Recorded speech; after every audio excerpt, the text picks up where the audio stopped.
2017 के बाद व्यवहारिक हुई तो उसको व्यवहारिक धरातल पर उतारता हूँ।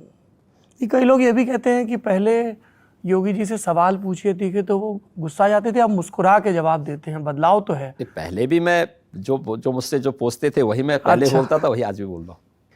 ये बताइए कि आप तो मुस्कुरा के जवाब दे रहे हैं, लेकिन आपकी पार्टी के कई विधायकों की मुस्कान हिली हुई है। ये स्टेट गेस्ट हाउस से लेके और उनके सहयोगियों से कमरे भरे पड़े हैं, फलाने नेता के घर, ढिकाने नेता के घर। धुकधुकी लगी है कि टिकट कट जाएगा, क्या गणासा चलेगा एक बड़ी संख्या पे? देखिए, पार्टी का संसदीय बोर्ड इन चीज़ों को तय करेगा। जनपद से, क्षेत्र से, प्रदेश से जो नाम आएंगे, व्यापक स्क्रीनिंग के बाद जिनका रिपोर्ट कार्ड अच्छा होगा उन सबको टिकट मिलेगा।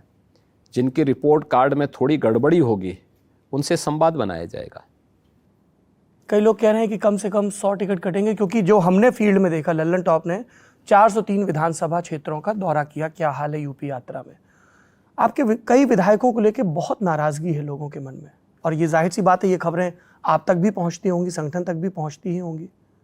हाँ, मैंने कहा ना, जो भी चीज़ें होंगे ये पार्टी में व्यापक विचार विमर्श के बाद ही कोई किसी निष्कर्ष पर पहुंचेंगे। जी, तो ये तो विधायकों की बात हो गई। अधिकारियों को लेकर भी बड़ी बात होती है। समाजवादी पार्टी ने एक चुनाव आयोग को प्रतिवेदन दिया है। 4 अधिकारियों के नाम हैं, अवनीश अवस्थी, नवनीत सहगल, अमिताभ यश और ADG law and order Prashant Kumar. कि साहब, ये भाजपा के एजेंट के तौर पे काम कर रहे हैं।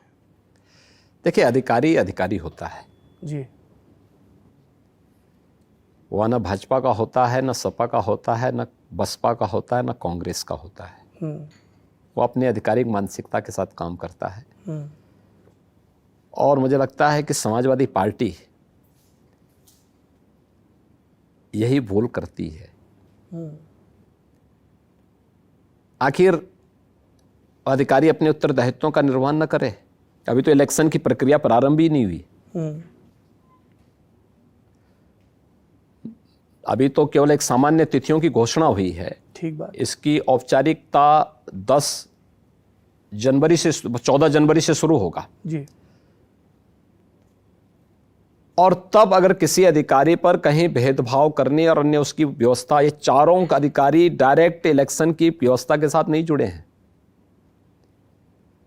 हां, उन लोगों ने अपने अपने फील्ड में कुछ अच्छा काम किया होगा जी, लेकिन इलेक्शन की व्यवस्था के साथ डायरेक्ट नहीं जुड़े हैं। इलेक्शन की व्यवस्था में जिलाधिकारी जुड़ते हैं, पुलिस अधीक्षक जुड़ते हैं, चीफ सेक्रेटरी और डीजीपी जुड़ते हैं। शेष अधिकारी की भूमिका डायरेक्ट तो नहीं होती है। एडीजी लॉ एंड ऑर्डर और एसीएस होम की इनडायरेक्ट भूमिका। इनडायरेक्ट भूमिका तो सबकी होगी जी।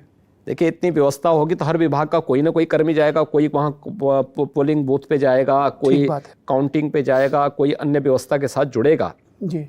लेकिन डायरेक्ट नहीं जुड़ा होता है ना। मतदाता सूची की पुनरीक्षण की कार्रवाई जिलाधिकारी के स्तर पर होनी है और जिलाधिकारी के अंदर भी पास भी एक टीम होती है, वो टीम करती है। बिल्कुल। तो उसमें इन लोगों की एक तो मानसिकता सामने आती है, दूसरा राज्य के प्रति इनकी भावनाएं क्या हैं यह भी सामने आ जाता है। इसलिए ये आपकी जो कोर टीम के लोग हैं उनको वो टारगेट करना चाहिए और अच्छा है, कम से कम उनको इसी बहाने नाम तो याद हैं। नाम आपको भी खूब याद रहते हैं। एक भाषणों का जिक्र हो रहा था जो हमें प्रदेश में जिस एक चीज़ पे सबसे ज़्यादा हीटेड डिबेट दिखी और लड़कियों के बीच में आपके प्रति रुझान दिखा, कई लड़कियों ने ऐसी बातचीत में कहा, ऑन कैमरा कहा, वो लॉ एंड ऑर्डर है। आप भी सबसे ज़्यादा इसी पर बात करते हैं, लॉ एंड ऑर्डर पर, कि कानून की व्यवस्था। आप अपने भाषण में एक शब्दबंद इस्तेमाल करते हैं, ठोक दो, है ना। और जब इस पर मीडिया में सवाल पूछे आते हैं, आप बोलते क्या समस्या है ना, अपराधियों के बारे में। प्रदेश की पुलिस को योगी आदित्यनाथ के क्या निर्देश थे डे 1 से, और इसको लेके आप बड़े अपफ्रंट हैं, अपॉलोजेटिक नहीं हैं, दाएं बाएं नहीं कर रहे हैं, आप सीधे कह रहे हैं हाँ ये कहा है, ऐसा ही होगा। अपराध और अपराधियों के प्रति जीरो टॉलरेंस की नीति के तहत काम करना, आज अगर बेटी भयमुक्त होकर के प्रदेश के अंदर जी सकती है, जी, घर के बाहर निकल सकती है, तो ये जीरो टॉलरेंस की नीति का परिणाम है।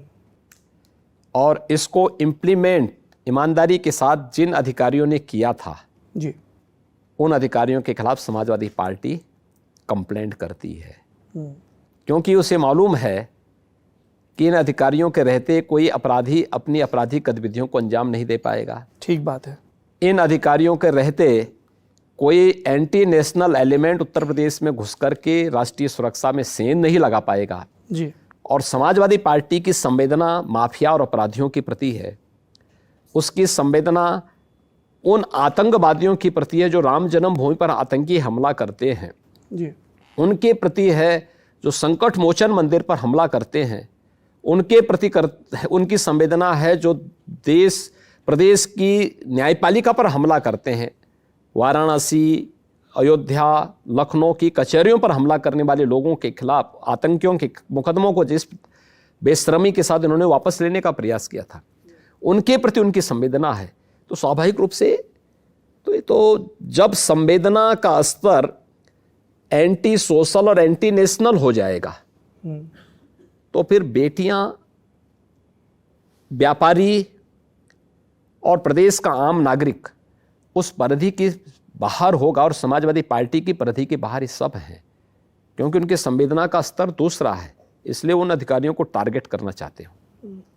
मुख्यमंत्री जी, आप ये सारी बातें कह रहे हैं, इनमें एक बात लोगों ने और जोड़ी कि एक बोले योगी आदित्यनाथ सरकार में एक नया मॉड्यूल डेवलप हो गया है। कई लोग जिनको रेगुलर जस्टिस सिस्टम से न्याय नहीं मिलता है, उनको जेल में न्याय दे दिया जाता है। कहा गया कि मुन्ना बजरंगी को जिस तरह से जेल में मारा गया, वो न्याय देने का एक तरीका था। चित्रकूट की जेल में मुख्तार अंसारी के सहयोगियों पे जिस तरह से फायरिंग हुई, वो भी न्याय देने का एक तरीका था। आपकी क्या इस पर राय है? देखिए, उसके लिए ये मामला सब जुडिशरी है जी, उसके लिए एक जुडिशल इंक्वायरी कमीशन बनाया गया, उसकी रिपोर्ट पूरी आने दीजिए। और मुझे लगता है अगर पब्लिक को जैसे भी राहत मिले, उसको राहत मिलना चाहिए, चाहे जेल में मरे चाहे बाहर मरे। मुझे लगता है कि जैसी करनी वैसी भरनी। अच्छा, लेकिन यही सरकार, यही मुख्यमंत्री और इनके स्पष्ट तेवर, इन पे सवाल उठते हैं। कहा जाता है कि मुख्तार अंसारी पे कार्रवाई की, अतीक अहमद पे कार्रवाई की, सब पे, लेकिन ब्रजेश सिंह पे कार्रवाई नहीं की। धनंजय सिंह क्रिकेट खेल रहे हैं, उनको यूपी पुलिस नहीं खोज पा रही है।